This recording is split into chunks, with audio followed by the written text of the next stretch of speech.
from this last weekend at 127 Airsoft in Jackson, Kentucky.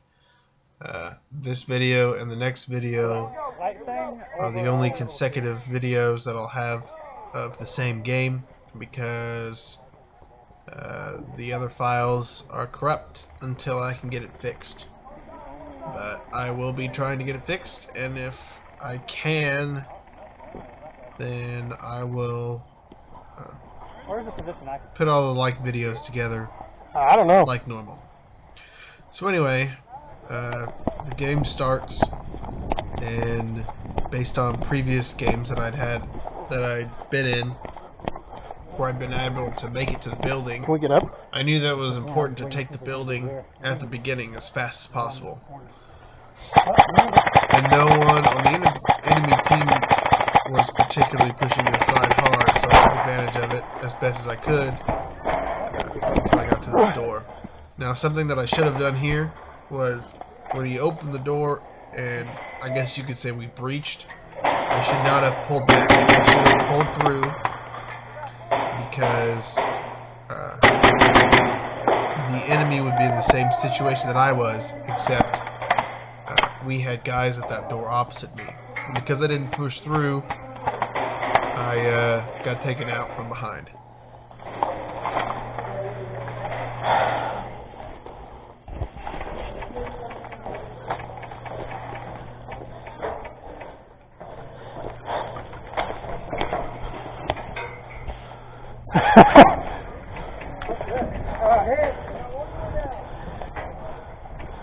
They must be inside, huh? Yeah, there's one guy on the corner.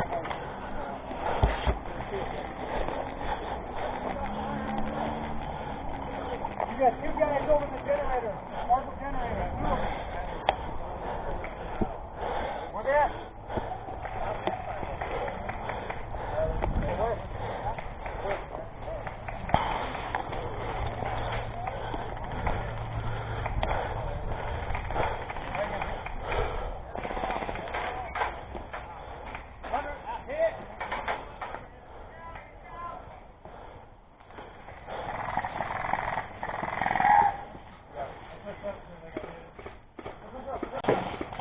So at this point I noticed that we were getting pushed back on that right side, and I didn't want to get spawn trapped.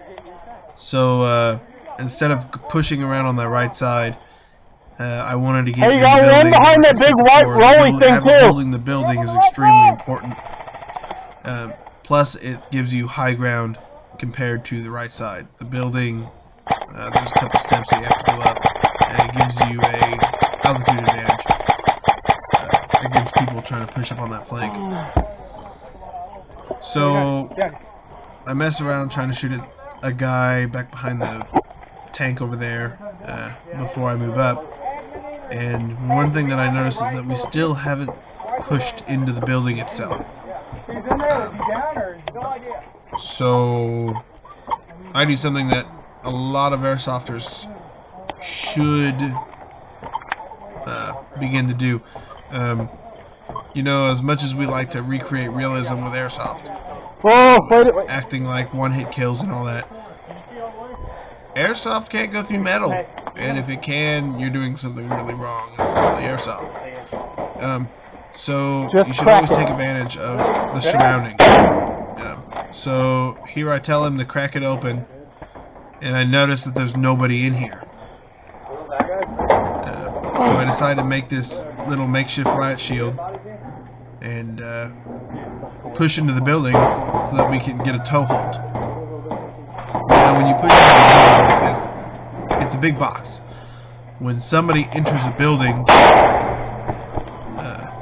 even in normal everyday life when it's not airsoft, first place you look is always right in front of you, maybe diagonal to right in front of you. Nobody ever looks directly along the wall to their sides. So what I do is I take up a position directly to the side of the door that the enemy's trying to push into. That way, while they're focused on my teammates at the other end of the door, on the other ends of the building, or the other side of the building, I can put shots into their flank and ideally not get much return fire. So I kind of take up a position here for a minute. And because of the game type, I believe this was attack defend. I just want to hold this position and keep them from pushing into the building as best as I could.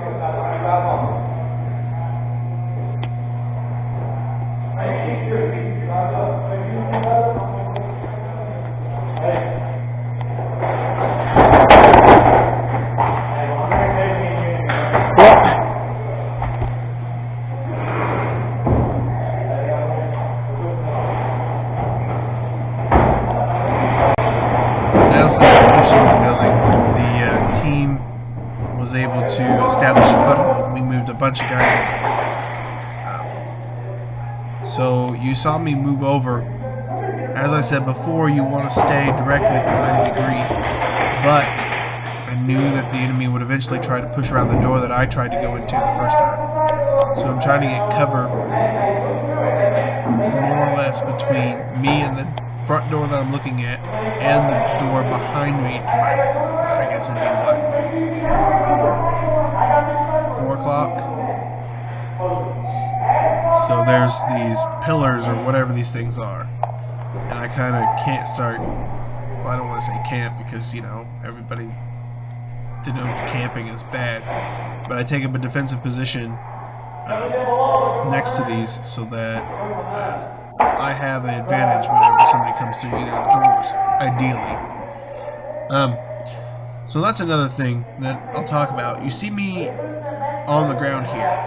Now, I guess there's a couple reasons for that. One, I'm lazy. Yeah, fact of life. 2, it's hot, and I don't want to move because, you know, refer back to 1. But more important, I guess, tactical advantage is that when people are looking for people who are being aggressive at them, they're looking for them to be standing. You notice everyone else in this room is standing. When you enter a hostile environment in the Pew Pew Wars, people aren't often laying down or kneeling or sitting on the ground. So it gives you an advantage of being able to present a smaller target to your enemy. So at one point I actually go prone, and I tell that guy to leave that as best as he could so that I can go prone behind this gray thing, whatever the heck it is, and stay behind the piece of metal that I initially brought in. And because of this, whenever somebody walks into a room, all of them are watching they are front door. more likely to miss me because I'm on the ground. I'm not what they're looking for, which is an important thing to think about whenever you're out and about pew-pewing.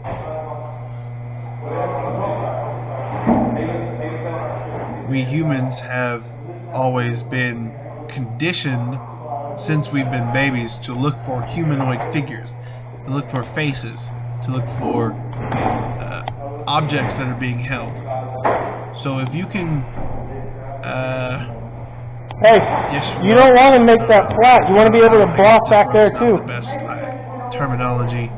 If you can throw a wrench into the normal day-to-day human finding capabilities of your body, it gives you the advantage.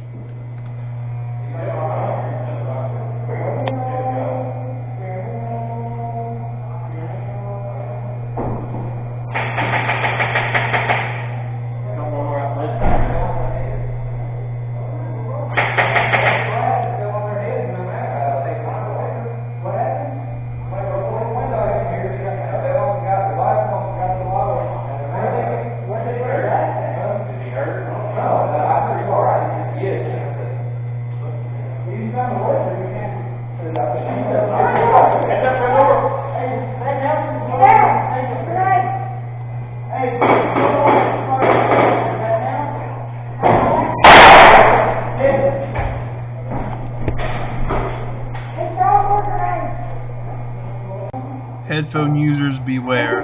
They are going to start lobbing all sorts of grenades in, and it's going to get really, really loud. But I'm going to maintain my position, prone, and just be patient. Eventually they have to come in to get, they have to come to me. It's one of the great advantages of having time to establish a defensive position is you can stay where you are, stay in cover, and wait for the enemy to come to you, while the enemy in Pew Pew Wars has to just keep throwing themselves at you until they find a weak spot.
So the entire time that I've been sitting here, laying here, what have you, I have not taken a single round fired in my direction because I am below eye level, I'm not moving around, I'm not drawing attention to myself, and I'm behind cover.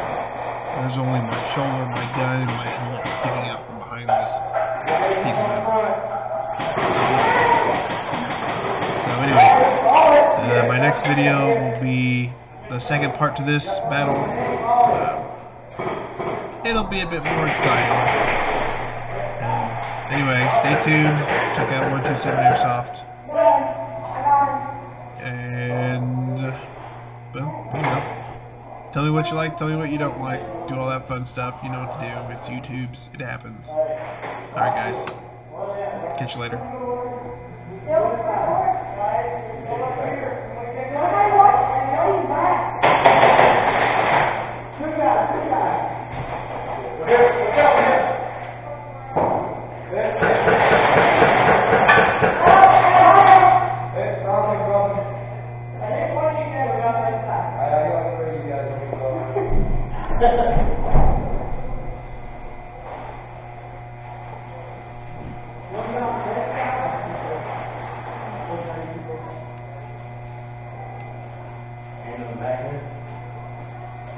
Back.